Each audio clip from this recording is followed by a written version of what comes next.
오늘 우리에게 주시는 하나님 말씀 우리 함께 보겠습니다. 사도행전 14장 1절에서 7절 말씀입니다.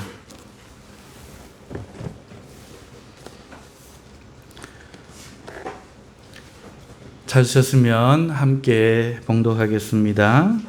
이에 이고니온에서 두 사도가 함께 유대인의 회당에 들어가 말하니 유대와 헬라의 허다한 무리가 믿더라. 그러나 순종하지 아니하는 유대인들이 이방인들의 마음을 선동하여 형제들에게 악감을 품게 하거늘 두 사도가 오래 있어 주를 힘입어 담대히 말하니 주께서 그들의 손으로 표적과 기사를 행하게 하여 주사 자기 은혜의 말씀을 증언하시니 그 시내의 무리가 나뉘어 유대인을 따르는 자도 있고 또 사도를 따르는 자도 있는지라. 이방인과 유대인과 그 관리들이 두 사도를 모욕하며 돌로 치려고 달려드니 그들이 알고 도망하여 루가오니아의 두 성 루스드라와 더베와 그 근방으로 가서 거기서 복음을 전하니라. 아멘. 할렐루야. 반갑습니다. 잘 오셨습니다.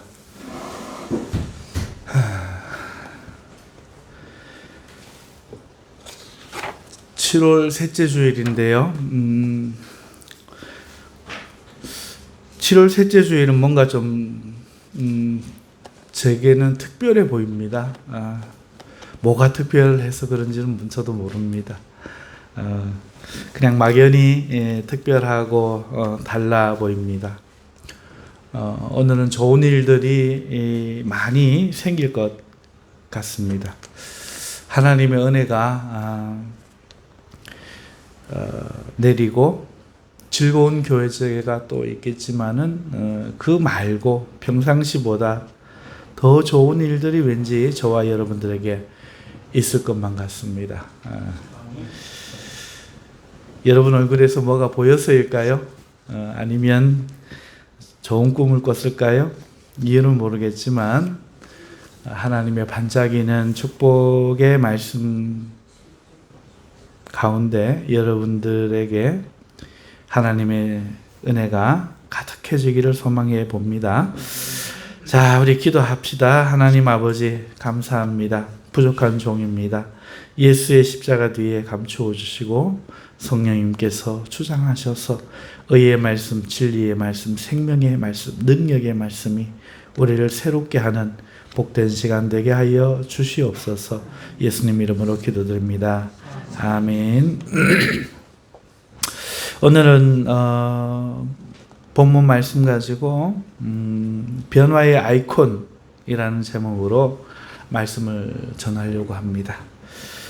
여러분 그 변화의 아이콘 그러니까 어떤 생각이 드세요? 무엇인지 아시겠습니까? 이 말씀을 오늘 본문의 말씀에 대한 설교를 따라 한 시간 잘 걸으시면 그게 무엇인지 여러분도 이해하시게 되고 발견하실 텐데요.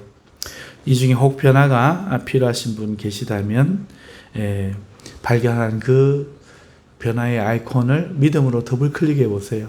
그러면 이 변화의 프로그램이 여러분들의 삶에 시작될 줄 믿습니다. 자, 이제 말씀 시작할 텐데요. 시작해 봅시다. 비시디아 안디옥에 있던 그 유대인들의 시기, 이 시기가 선동으로 이어져서 박해를 했죠. 그래서 사도 바울과 바나바 사도가 이제부터는 우리가 유대인이 아닌 이방인들에게 가겠다, 이렇게 복음을 전하겠다 큰 결단을 하게 되고 그 후에 그곳을 떠나 이고니온에 도착하는데 오늘 본문이 바로 그 내용입니다.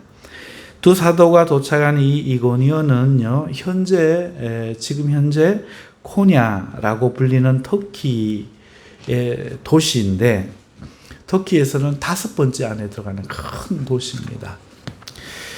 사도행전 당시 이곳은 시리아 그러니까 이스라엘과 그다음에 오리엔탈이라고 불리우는 우리가 살고 있는 사우디, 이란, 아시아 쪽을 잇는 그 시리아, 그리고 에베소와 로마를 잇는 큰 그 대로가 있는 관문이어서 상업적으로 굉장히 발전한 도시가 이고니온이고, 또 비시디아 산맥이 있는데 그 산맥에서 항상 1년 12달 물이 흘러내려와서 마르지 않고 그 넓은 평야지대를 항상 적시기 때문에 이곳에서 생산한 그 밀이 터키 전 국민에게 공급되고도 남을 정도로 풍요로운 땅이기도 합니다. 터키 아시죠? 굉장히 큽니다. 요즘 우리는 메신저에서요 이모티콘이라는 것을 사용하는데요. 예를 들면 카카오톡에 고마워, 사랑해 등을 표현하는 그림이 있는데요. 그게 이모티콘이에요. 이 컴퓨터에 보면은 프로그램을 실행시키는 아이콘이라고 하는 것이 있는데요. 이모티콘은 이 아이콘에다가 그 다음에 슬픔이나 기쁨이나 감사함이나 이런 감정을 더한 것, 이게 이모티콘이에요. 그러니까 어떤 프로그램을 실행시키는 게 아이콘인데 여기다가 우리 메신저에서 쓰기 위해서 어떤 기쁨, 슬픔 이런 것들을 아이콘으로 만들었던 형식을 차용해서 쓰는 거죠. 이 아이콘이 이고니온이라는 단어에서 나온 단어예요. 이 이고니온은요, 그 뜻이 형상, 초상 뭐 이런 뜻인데요. 그러니까 옛날에는 종교하고 관련이 있었죠. 신의 형상, 신의 초상. 그러니까 아이콘이죠, 그죠? 예. 이런 뜻이고요. 현대식으로 말하면 신의 아이콘 이런 뜻이 되겠습니다. 이고니온. 이 도시가 그러니까 얼마나 종교적인지를 짐작할 수 있겠지요. 그리고 초대 복음이 전파되는데 이 터키 지역이 어마어마한 영향을 발휘합니다. 불행히도 지금 터키는 이슬람 국가가 되었죠. 그리고 이 이고니온은, 지금 코냐는 이슬람 사회에서도 율법에 얽매이지 않고 테러도 배격하는 메블라라는 종파가 있는데 이것의 본산지예요. 그러니까 얼마나 종교성이 많은지, 다른 종교를, 다른 신을 섬기면서도 우뚝 서는 이런 종교성을 가진 사람들이 사는 지역이다 할 수 있는데, 아무튼 여기에 두 사도가 도착한 겁니다.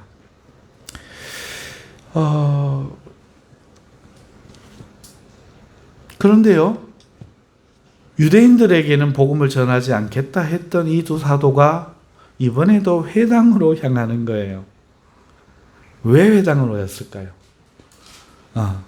사람이라서 실수나 습관적으로 갔을까요? 그건 아니에요. 두 사도가 회당으로 간 이유는, 옆에 깨워주세요. 회당으로 간 이유는 여러분, 복음을 전하려면 어디로 가야 됩니까? 사람이 모인 곳에 가야 되잖아요. 그런데 지금처럼 사람들이 낮에 많이 통행하지도 않고 사람이 모인 곳은 그렇게 많지 않아요. 그러니까 시장이나 회당이 고작일 거예요. 그래서 이 두 사도는 어쩔 수 없이 또 회당을 찾는 겁니다. 그런데 이번에는 상황이 좀 다릅니다. 왜 다른가 하면은 오늘 우리가 본문 말씀을 읽었는데, 죄송합니다. 두 사도가 함께 유대인의 회당에 들어가서 말하니 유대와 헬라의 허다한 무리가 믿더라, 이렇게 1절에 말하고 있잖아요. 이거는 분명히 BCD 안디옥과는 다른 상황이에요. 그곳에서는 어떤 일이 있었는가 하면은 회당에 갔을 때 안식일이었죠. 그리고 유대인들과 개종한 몇 이방인들만이 그 회당에 있었고요. 회당장들이 요청해서 바울과 바나바가 설교하게 되었죠. 그리고 설교를 했는데 다행히 굉장한 환영을 받았고 그 설교에 대한 소식이 그 비시디 안디옥에 퍼졌어요. 퍼지면서 이 다음 안식일에 갔을 때에 거의 도시 모든 사람들이 모였다 이렇게 말을 하고 있거든요. 그런데 오늘 이고니온에서는 회당장이 청했다는 말이 없어요. 그냥 두 사도가 회당에 들어가 말했다 이렇게 하고 있고요. 심지어 바로 그날 유대와 헬라의 허다한 무리가 믿었다라고 말을 하고 있으니까 이미 굉장한 사람들이 허다한이라는 것이 한 10명 모였다고 100명 모였다고 이렇게 말하진 않거든요. 허다한 유대인과 헬라인 무리가 믿었다. 회당에. 그렇다는 것은 이미 많은 사람들이 그곳에 모여 있었다는 것을 의미하는 것입니다. 다르죠. 완전히 다르죠. 안디옥에 없었던 이런 일이 이고니온에서 일어났다는 것을 우리가 먼저 캐치를 해야 돼요. 달라졌네. 그리고 이 일은 왜 일어났을까 생각을 해봐야 되는데 바로 소문 때문입니다. 소문. 바울과 바나바가 안디옥에서 거의 모든 도시 사람들을 모으고 그들에게 환영을 받았고, 그런데 유대인들은 오히려 시기에서 그들을 박해하고 그 사도들, 그 도시를 소란케 했던 그 사도들은 이동을 했는데 그 두 사도가 이고니온으로 향하고 있다는 소식이 전해진 거죠. 텔레비전도 없고 라디오도 없고 뉴스 보도도 없고 전화도 없던 당시는 소문이라는 기능이 발달해 있었습니다. 우리나라도 그렇죠. 무슨 일이 생기면 여보게 이래가지고 무슨 땡 저 아랫집 이야기 들었는가 이러면서 사람들이 만나면 쑥떡 떡을 그렇게 많이 해 드셨다고 해요. 지금 아무것도 없는 이 당시에 이 이야기는 작은 이야기가 아니고, 그리고 소문이 발달해 있던 그 시대에 이미 그 안디옥에서의 이야기가 이 이고니온에 들렸던 것이죠. 사람을 만나면 소식을 듣는 것이 그때 당시에 즐거움이었고, 또 유익을 남들보다 더 좋은 그 정보를 얻으면 유익을 얻는 훌륭한 수단이 되었기 때문에 이 소문은 그 당시에 사람들이 말하고 듣는 거는 어떤 자랑과 같이 됐어요. 좋은 소식 너에게 알려줄게. 나 친한데 나한테 말해줘. 그리고 이런 것이 그 당시의 어떤 트렌드였는데, 안디옥에서 일어났던 이 큰 사건이 얼마나 이 사람들에게 훌륭한 이야기거리가 됐겠습니까? 그야말로 날개를 단 것처럼 퍼져나갔고, 이 소문은 지금 이고니온에서 굉장히 유명해진 상태고, 두 사도들이 도착하는 것이 실시간 지금 전해지고 있고, 심지어 비시디 안디옥에서 안식일에 갔잖아요. 오늘은 안식일도 아닌데, 안식일이란 말 없죠. 유대의 회당에 이미 그들이 모여 있고, 두 사도는 거기로 가서 이야기를 전하고 이걸 지금 듣고자 기다리고 있습니다. 이것은 두 사도가 그 도시를 들어갈 때 이걸 알았다는 거죠. 두 사도도 비시디 안디옥과는 확연히 다른 이고니온의 반응을 사람이라 아는 거죠.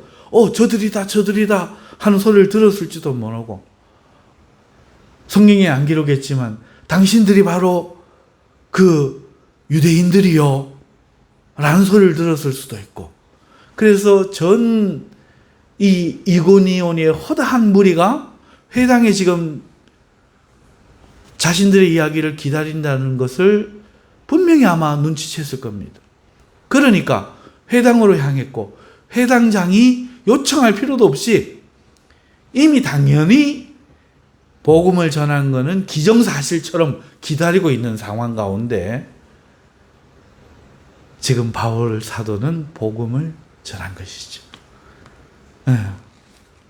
완전히 다르죠. 완전히 다른. 참 재미있죠. 막 성경이 하나님이 어떻게 이렇게 자세하게 기록해 놓으셨는가 몰라요.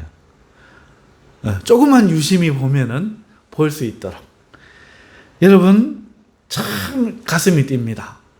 비스디 안디옥에서 그렇게 힘들었는데 이곳에서는 복음을 이렇게 처음부터 전할 준비가 되어 있으니 얼마나 두 사도가 신이 나고 힘이 났을까요?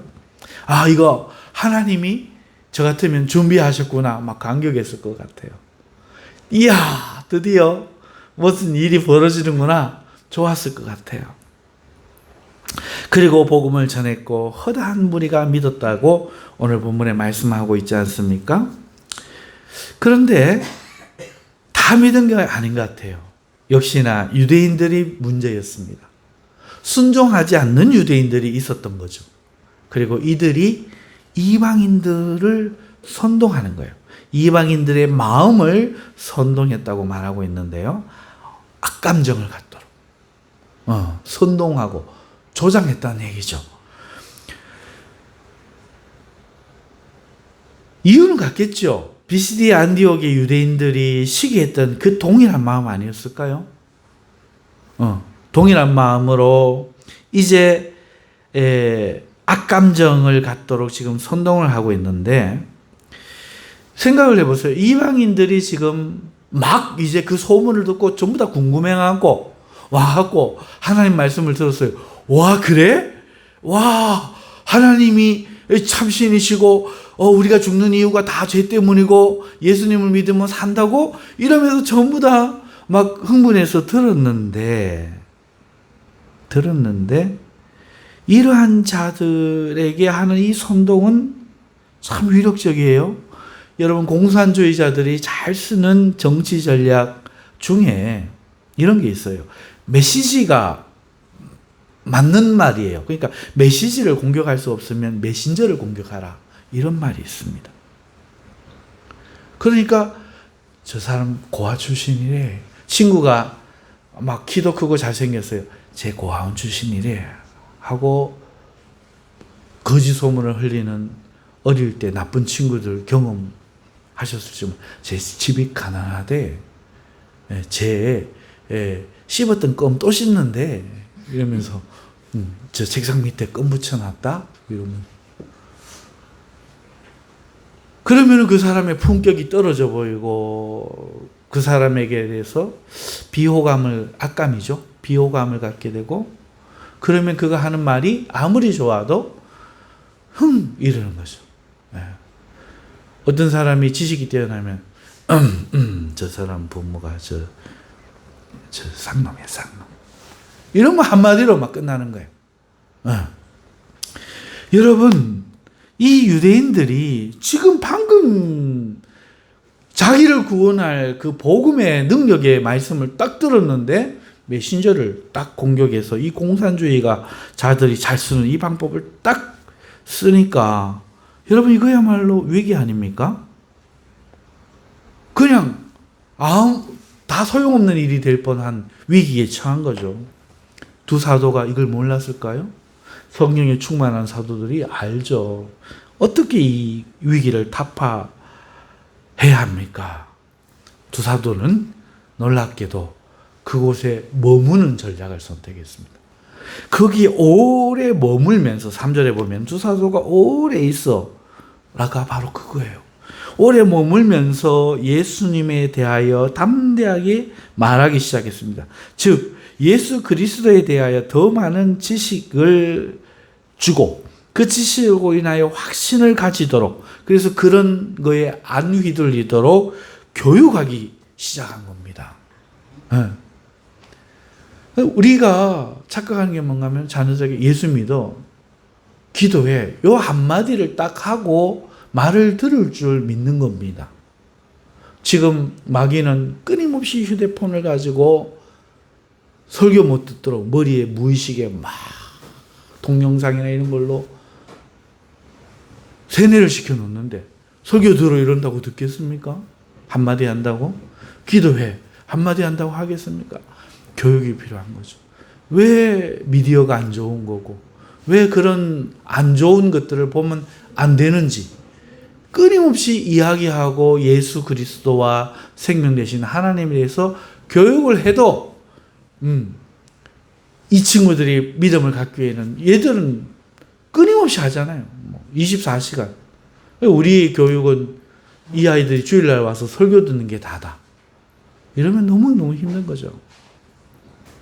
그래서 우리도 이 전략을 좀 배워야 될 필요가 있는데 두 사도가 선택한 것은 바로 그곳에 오래 있으면서 예수 그리스도를 담대히 가르치기 시작한 것이었습니다. 자, 이렇게 되자 하나님께서도 두 사도들의 손으로 표적과 기사가 일어나게 하셨다.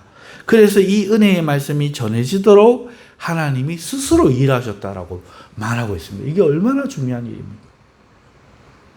자녀들을 앉혀놓고 가정예배를 드리고 또 저녁 시간이 되면 모아놓고 가훈을 이야기하면서 믿음의 이야기를 들려주고 어떻게 믿음이 우리 가정에 들어왔는지 예수님을 믿을 때 엄마 아빠가 어떤 일이 있었는지 어떻게 이겼는지 이런 이야기를 초롱초롱한 눈으로 듣게 하는 것은 너무 중요한 일이죠. 그럴 때에 표적과 기적이 일어납니다. 야, 너는 그렇게 말을 안 듣고 졸지 말하는데 또 도냐? 그렇게 기도 안 하냐? 암만 해봐야 소용없는 거죠. 교육이 필요한 건데. 교육. 원래는 훈육이라고 하고 교육이라고도 하죠. 교육은 몸을 가르치는 몸. 머리를 가르치는 게 아닙니다. 교육은 혼영아 잘 들어봐 이러고 머리를 가르치는 게 아니고 몸을 하나님 말씀 앞에 있게, 몸을 어른 앞에 인사하게, 몸을 자주 씻게, 몸을 가르치는 것을 교육이라고 해요. 여러분, 처음 믿은 사람들을 자리에 앉히고 오래 있으면서 그들에게 몸으로 그리스도를 배우도록 예배도 가르치고 기도도 가르치고 안 했겠습니까? 그러자 이 사람들이 믿음이 들어가기 시작했고 하나님이 거기에 역사하심으로 병자들이 낫고 기적이 일어나고 막 어떤 사람이 귀신이 나가고 않겠어요? 예수 안 믿으려고 막 했는데 막 집에 아이가 낳고 귀신이 떠나가고 막 조상신이 잡으러 왔다가 쫓겨가고 막 이런 역사가 일어나니 하나님의 이 일에 대해서 큰 믿음들을 갖게 된 것이죠. 이러자 여러분 이 이고니온 시내가요. 이 이고니온 시의 사람들이요. 두 무리로 나뉩니다.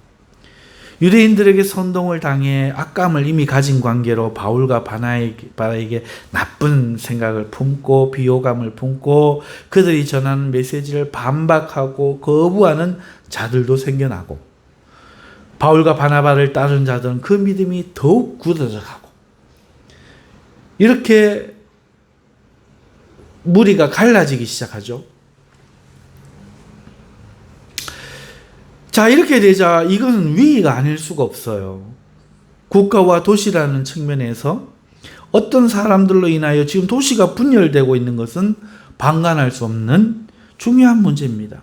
그래서 위기를 느낀 오늘 본문에도 나오지만 그 도시의 관리들과 이방인들과 그리고 이들을 선동한 유대인들이 두 사도를 모욕합니다.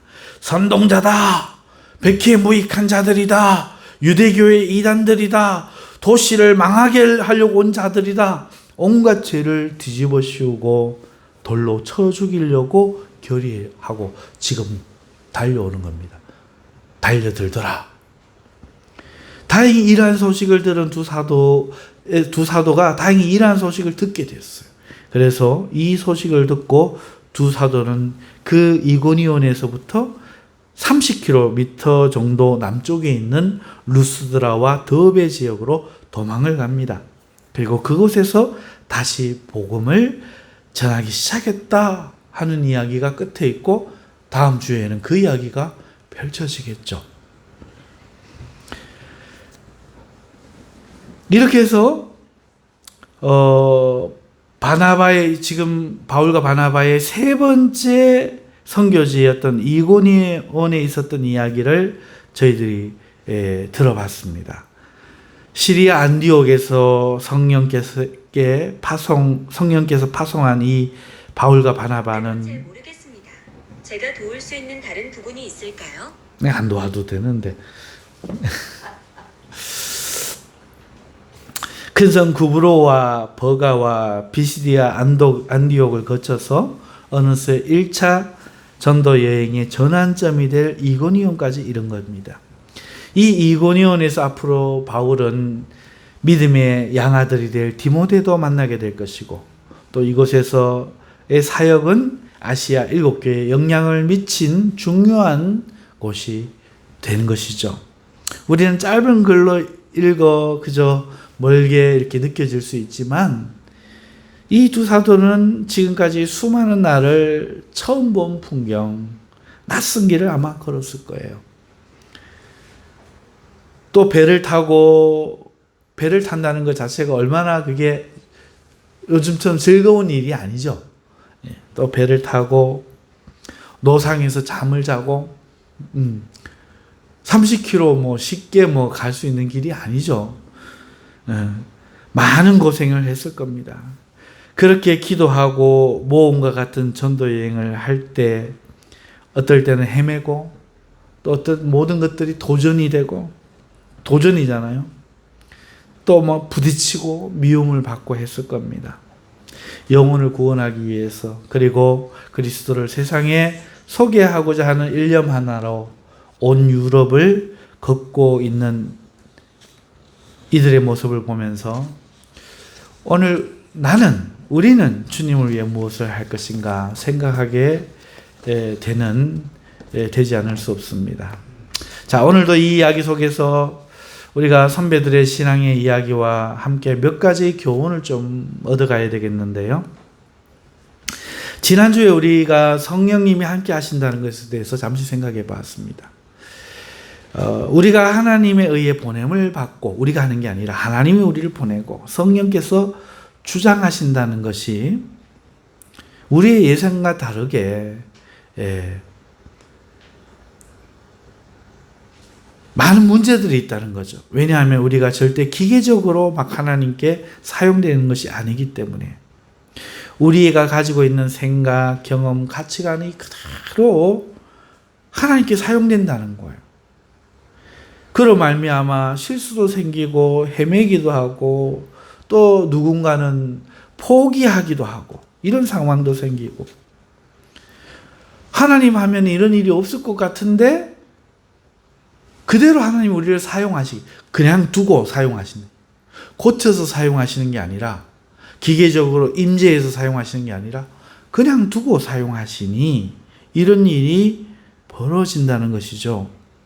그리고 이렇게 하시는 이유는 하나님이 우리에게 일의 성과를 기대하는 것이 아니에요. 일꾼이 없어서 일을 못 하시다가 우리를 쓰시니까 일의 결과를 바라시는 것 같으면 이럴 수 없는데 우리 없어도 하나님은 하실 수 있거든요. 그러니까 일의 성과가 목적이 아니고 이 일을 통해서 오히려 이 일을 하는 우리의 성장, 우리의 발전을 자녀들이 자라가는 모습을 좋아하는 부모님처럼 하나님이 보시기 때문에 이런 일을 허락하신다는 거예요. 그럴 뿐만 아니라 그런 상황에서도 하나님은 자신의 일을 실수 없이 하신다 하는 사실을 지난주에 우리가 생각해 보았습니다. 오늘 우리가 보고 있는 이 이고니온에서도 그것은 변하지 않았겠죠. 그러면서 그 결과를 우리는 이미 하나님의 그 지혜로운 열매들 이미 보기 시작하는 겁니다. 하나님께서는 있는 그대로의 모든 것을 전혀 바꾸지 않고 사용하시고 그것을 발전시키고 쓰십니다. 여러분, 처음에 안디옥에서 바울과 바나바가 유대인에게만 복음을 전하여야 될 줄로 생각했잖아요. 그리고 유대인들이 박해하니까 우리 이제 이방에게 간다 이렇게 했으니까 이건 다른 말로 우리는 복음이 이방인들이 믿겠나? 먼저 유대인부터 전해야 되지 않겠나? 이런 생각에 사로잡혀 있었다는 거죠. 그래서 회당을 찾았던 거예요. 그런데 유대인들은 복음을 거부했고 바울과 바나바도 유대인들이 복음을 거부하는 자들임을 알게 되었죠. 유대인들이 하나님 편이 아니었던 거예요. 말만 그렇지. 그래서 바울과 바나바는 앞으로 이방인들에게 가겠다고 했고, 그렇죠? 그러니까 바뀌었죠. 그리고 이고니온에서 그들이 간 곳은 역시나 유대인의 회당이었던 거예요. 이유는 아까 설명을 드렸죠. 이유가 전혀 달라요. 이미 발전한 거죠. 전에는 유대인들에게 전해야 될 줄로 알고 회당을 갔는데 아니에요. 이제는 회당에 가서 모여있는 이방인들에게 복음을 전하려고 간 거죠. 덜 성숙한 사람은 나 회당 안 가기로 했어. 이러기 쉽거든요. 성장한 거죠.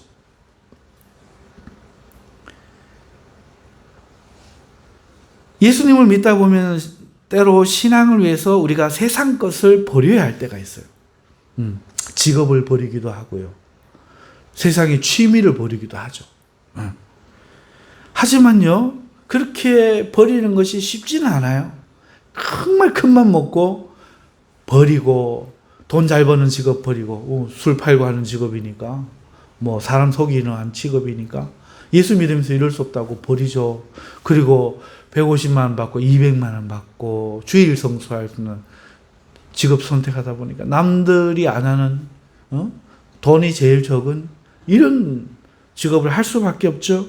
하지만 그러면서도 얼마나 은혜를 받습니까?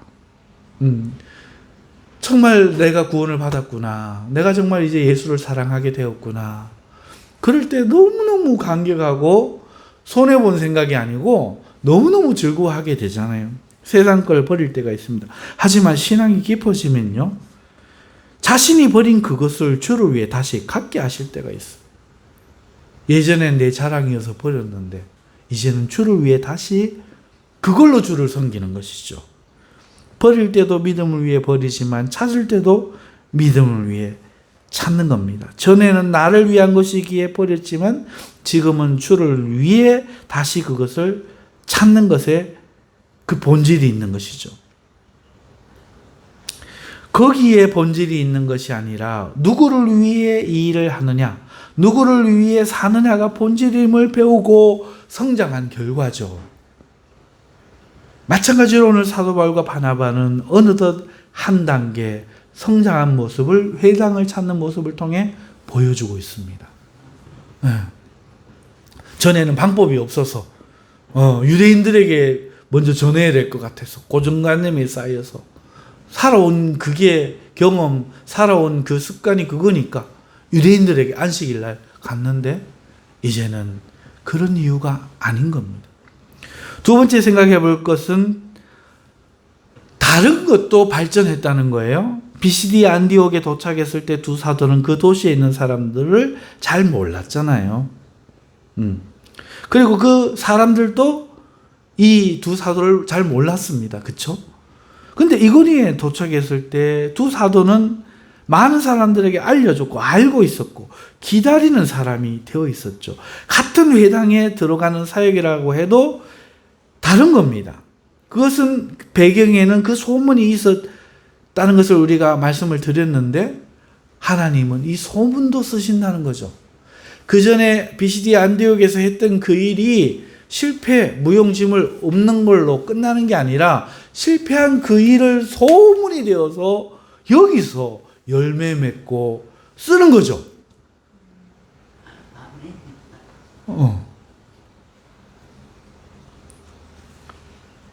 지금 보세요. 자연스럽게 우리가 가지고 있는 그 모든 거 안 바꾸고 쓰시는 거예요.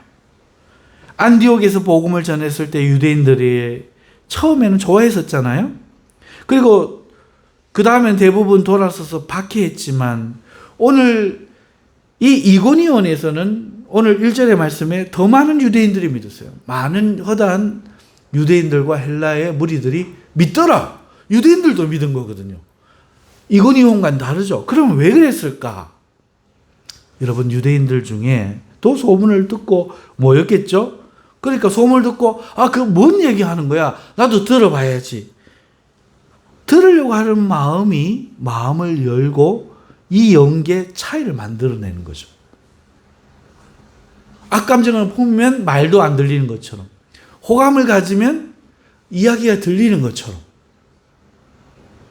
소문이 그런 역할을 유대인들에게조차 했다는 거죠.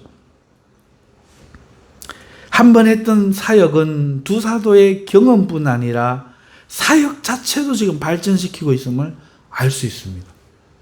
봄, 여름, 가을, 겨울 신비하게 하나님이 세상을 만지시는 것처럼 오늘 우리 생각에는 기계적으로 성공한 방법들만 착착착착 만들어져야 하나님이 일하시는 것 같은데, 우리의 생각, 우리의 경험, 우리의 실패, 소문, 그 거리, 이런 것을 그대로 두시고 하나님이 사용하시니, 하나님 함께 하시는 삶이 뭐 이래, 하나님 함께 하시는 사역이 뭐 이래, 이럴 것 같은데 전혀 그렇지 않고, 당사자인 우리도 성장하고 하나님의 사역도 성장하고, 변화되지 않을 것 같던 유대인의 일부분들도 변화가 되고, 이런 변화들이 막 일어난다는 겁니다. 이게 하나님의 지혜입니다. 할렐루야. 근데요, 좋은 것이 있으면 나쁜 것이 있잖아요. 항상 나쁜 것도 발전합니다. 안디옥에서, 먼저 동네에서, 도시에서 유대인들은 그 지역의 유력한 자들과 부인들을 선동해서 두 사도를 쫓아낸 것이 전부였어요. 그런데 오늘 이고니온에서 보십시오. 유대인들은 이방인들의 마음을 선동하여 복음 자체를 믿지 못하게 악한 전략을 씁니다. 발전한 거죠. 그뿐만 아니라 지금 보세요. 이들은 그 안디옥의 사람들과 달리 두 사도를 돌로 쳐 죽이려고 하며 그 악한 사역도 발전하고 있는 겁니다. 깨야 하느니라. 발전하는 겁니다. 이야, 하나님의 일만 발전하는 게 아니에요. 하나님을 대하는 이 세상의 일도 발전하는 거죠. 그리고 앞으로도 이 악의 일들은 계속 발전해서 어떻게 되는가 하면, 이 유대인들은 끝내 두 사도를 죽이려고 하고 따라다니면 마침내 성공을 합니다. 두 사도를 죽여요. 그러면 죽음으로 끝났느냐? 아니에요. 이 두 사도는 이 사역이 더욱 발전해서 결국 두 사도는 죽였지만 온 유럽에 하나님의 교회를 세우고, 이 신앙이 나아가 로마와 전 세계를 장악하고, 그 죽은 두 사도가, 그 유대인들이 죽인 그 두 사도가 전한 말씀으로 오늘 우리가 공부하고 있잖아요. 생명을 얻고 있잖아요. 자, 제가 오늘 본문 말씀에서 살펴본 고찰은 이런 건데요. 두 가지입니다. 첫째는 하나님은 회당, 소문, 유대인, 경험 있는 그대로 사용하신다는 거예요. 첫째는 있는 그대로. 변화시켜서 나를 쓴다. 아니요. 평생 못해 하나님의 일. 있는 그대로. 나 이대로 못할 거야. 그건 하나님을 믿는 게 아니라 나를 믿는 거예요. 오늘 성경에 분명히 기록되어 있죠. 사람이 낯을 놓고 기억자 알아야 되잖아요. 하나님 어떻게 운행하시는가? 글을 읽으면 깨달아야 되잖아요. 하나님 어떻게 쓰십니까? 내가 담배 피워도 괜찮아. 내가 술 먹어도 괜찮아. 은혜를 주시면 담배도 끊을 거야. 술도 끊어지는 거야. 그건 내 스스로 내가 결정해서 할 때, 그때 하나님이 성령으로 도와주시는 거예요. 하나님은 내 있는 그대로 쓰십니다. 둘째, 그대로 쓰시는 이 안에서 좋은 것, 나쁜 것 모두가 발전한다는 겁니다.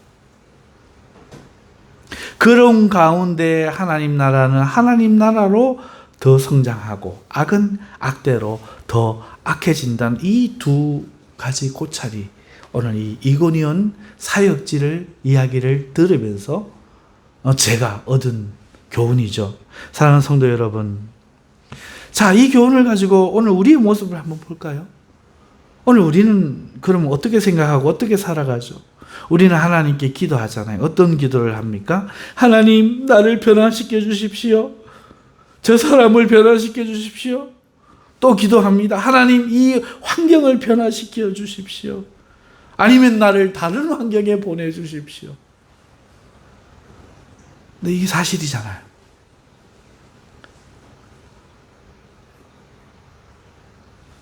다 지우고 새로 시작하는 거. 이거밖에 우리는 모르잖아요. 마귀는 그거밖에, 파괴가 새로운 창조의 시작이라는 거라. 하나님 방식을 못 닦겠지. 그래갖고 사람을 죽이면 다시 살기 위해서 사람 전쟁을 일으켜갖고 파괴를 하면 다시 재건하기 위해서 게을러졌던 타락했던 사람들이 힘내갖고 으쌰으쌰 살 거다. 이래 공산주의가 그렇게 세상을 장악하는 거잖아요. 세상을 지배하려고 지금 돈을 가지고 가진 기득권들이 전쟁을 도모하는 이유잖아요. 바이러스를 만들어갖고 인류의 한 3분의 1 죽여버리죠. 이거 거짓말 같지만은 요한계시록에 그 말이 있어요. 요한계시록에. 그러니까 그 현실로 이야기하면 어떤 사람들이 바이러스를 만들어갖고 아유 이거 가만두면 2013년 뒤에는 지구 온도가 1점 몇 도가 올라가고 우리 다 죽는다면서요. 2040년인가요? 17년 남았어. 지금이 고비래요. 그런데 중국이고 뭐고 안 되잖아요. 누구부터 죽여야 되겠습니까? 중국 인구부터요? 그래서 중국이 코로나가 생긴 걸까요? 알 수 없죠. 하지만 마귀의 이런 전략은 새로운 환경을 파괴하고 바꾸어서 만드는 것이지만 하나님은 있는 그 자체를 그대로 드시고 다르게 하십니다. 이런 기도를 하는 이유는 우리가 새로 시작하고 싶어서 그렇잖아요. 안 되니까. 해봐도 안 되니까. 더 이상 희망이 안 보이니까. 내 힘으로 안 될 것 같으니까 이렇게 기도하는 겁니다. 하지만 말입니다. 이 기도를 들어주시면 나아집니까? 한번 생각해 보십시오. 안 나아집니다. 되풀이 될 뿐이에요. 처음 만나면 좋겠죠. 근데 지나면서 나빠지겠죠. 그리고 또 파국을 맞는 거예요. 죽는 날까지 되풀이하는 것밖에 없는 거죠. 이건 해결이 아닙니다. 오히려 변화가 되지 않고 그대로 있어야 발전이 있습니다. 지금 하는 일을 그대로 하고 또 그 경험을 바탕으로 수정하고 다시 도전하고 그러는 가운데 일과 사역은 탄력을 받고 자신도 전문가와 숙련자가 되고 나쁜 것도 커지겠지만 그만큼 자신은 그걸 이길 만큼 성장, 발전하는 겁니다. 이게 하나님의 방식이에요. 두 사도는 잘못된 방법으로 회당을 찾았었지만 그를 인해 유대인이라는 것에 대해서 잘못된 이해를 고치게 된 거죠. 조상 때부터 전해져서 우리의 하나님, 우리는 하나님을 사랑하는 민족, 고정관념 다 깨져버립니다. 모태신앙은 모태신앙이구나. 모태신앙은 못된 신앙이구나. 깨달아져. 분명히 유익이 있는 건 맞는데 그것도 거부하는 건 아니고 우리가 그렇지만 모태신앙은 나을 거라고 생각하는 것처럼 유대인들을 자기들은 하나님을 사랑할 거라고 바울도 분명히 믿었지만 이건 잘못된 거였던 거죠. 원수였던 거예요. 그러나 고쳤다고 해서 발걸음을 안 하는 것이 아니라 다음 사역지에서는 오히려 회당을 이용할 수 있었죠. 박해를 통해 언제 이 도시에서 저 도시에 옮겨야 하는지도 배우게 되었죠. 박해를 받으면 가는 거구나. 그거 못 배우면 어떻게 해요? 하나님 불 내려갖고 저 안디옥 터져 아플까요? 이럴 수도 있잖아요. 그만한 믿음은 있으니까. 그런데 박해를 하니 떠나는 거죠. 예수님을 생각하면서 깨닫게 된, 박해를 받으면 이 동네에서 박해하면 저 동네로 빨리 가면 되는구나. 되는 것과 안 되는 것에 대한 빠른 이해도 갖추게 되었어요. 안 되는 거 붙잡고 막 하려고 하는 게 아니라 내 갈 길을 간다 하고 가버리는 거죠. 처음에는 이 박해를 대할 때 발에서 티끌을 떨어버리면서 반응했잖아요. 저주까지는 안 했지만 발에서 티끌을 떨어버렸잖아요. 그런데 두 번째는 돌에 맞아도 티끌을 떨어버리고 저주하기는커녕 안 죽으리라는 이 고집 대신 고집으로 싸우는 대신에 도망도 택할 줄 알게 되었잖아요. 악감정을 품게 만든 선동에 대해서 정예수님 하나님 알아서 하시겠지 하는 게 아니라 거기에 머물며 교육을 통해서 택한 자들을 굳게 하는 이러한 지식도 얻게 되었잖아요. 이만큼 성장. 처음에 나올 때는 저 싹이 나가 저거 뭐 할 수 있겠노 싶은데 비바람이 치고 떼약볕을 내리치고 벌레의 위험과 사람이 밟을 위험과 여러 나를 거친 그 싹이 어느덧 자라갖고 키보다 커져서 가지를 들이우는 모습을 우리는 주변에서 볼 수 있잖아요. 하나님 있는 그대로 마귀와 달라요. 마귀가 오히려 새로 변화시켜 주마 이런. 하나님은 있는 그대로. 근데 우리는 이걸 이해를 못하죠. 그러니까 늘 기도를 하면서 내가 마귀 기도하는지도 모르고 변화시켜 주시옵소서, 바꾸어 주시옵소서. 하지만 하나님은 아니, 네가 변해야 돼. 네가 변하는 거야. 네가 잘하는 거야. 네가 이기는 거야. 문제보다 네가 크는데, 문제보다 너가 힘 세지면 돼. 하나님은 그렇게 하시는 거죠. 이 모든 것이 있는 그대로가 바뀌지 않고 반복되기 때문에 이렇게 성장 발전할 수 있는 것입니다. 그리고 이것이 하나님의 방법이며 이 방법을 통해서 오늘 우리는 배우며 성장하는 겁니다. 사랑하는 성도 여러분, 우리는 매일 되풀이되는 이 지루한 감옥에 있는 게 아니에요. 어제나 오늘이나 똑같은 일이 반복되고 그런 희망은 없고 나는 점점 늙어가고 앞으로는 돈 못 벌게 될 것 같고 그게 아니에요. 하나님 나라는 매일 새로운 나라입니다. 어제 방문한 회당과 오늘 방문한 회당은 다른 회당이 됩니다. 회당이 달라지는 것이 아니라 내가 달라지기 때문에 그렇습니다. 어제의 한 노력은 실패가 아니라 오늘의 발전으로 돌아오는 거예요. 오늘이 어제 같고 내일이 오늘과 다르지 않을 것이라고 여겨지고 새로움이 없고 희망이 없다면 그것은 환경이 바뀌지 않은 탓이 아니라 내가 바뀌지 않고 있는 겁니다. 내가 잘하지 않고 내가 배우지 않고 있는 거예요. 환경 탓을 하고 다른 것을 바꾸려 하기 때문에 그런 거예요. 사랑하는 성도 여러분, 내가 변하지 않는 이유가 뭡니까? 그러면 내가 변하지 않는 이유가 뭐예요? 왜 나는 환경을 바꾸고 구성 요소를 바꾸려고 합니까? 여러분, 유대인들을 보십시오. 이들은 변하지 않잖아요. 안 변했어요. 예수님을 박해하는 게. 여러분, 변화의 주체는 무엇일까요? 한번 생각해 보세요. 여러분, 생명이 없는 것은 변하지 않아요. 생명이 없는 건 안 변합니다. 돌, 쇠 이런 거 안 변해요. 누가 파괴시키고 외부에서 스스로 안 변해요. 하지만 스스로 생명이 있는 모든 것들은 하루하루 변해가고 있어요. 생명이 있는 건 다 변한다는 거죠. 어제 오늘 그거 같은 게 없어요. 변화하고 있어요. 유대인들은 그러니까 생명의 주체이신 예수 그리스도를 받아들이지 않았기 때문에 변하지 않는 겁니다. 오히려 더 악으로 굳어질 뿐이죠. 반면에 이방인들은 변화의 주체이신 생명이신 예수님을 받아들이니 변하고 있는 겁니다. 바울과 바나바 이 두 사도 역시 생명이신 예수님을 품고 전하니 변하고 발전할 수 있는 것이죠. 만일 우리가 변하지 않는다면 그것은 지금 생명을 품지 안고 있기 때문일 수 있어요. 유대인들처럼 죽은 지식, 죽은 고정관념, 죽은 원칙, 죽은 법칙, 죽은 육체의 것만 보듬고 살기 때문에 자기는 완고해져 가는데 안 변하는 거죠.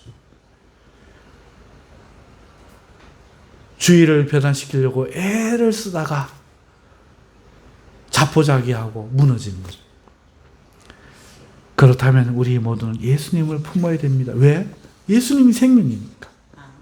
그가 모든 생명을 만드시고 생명을 주시는 자며 모든 생명을 보존하시는 자며 또 우리에게도 생명을 지금도 주시는 분.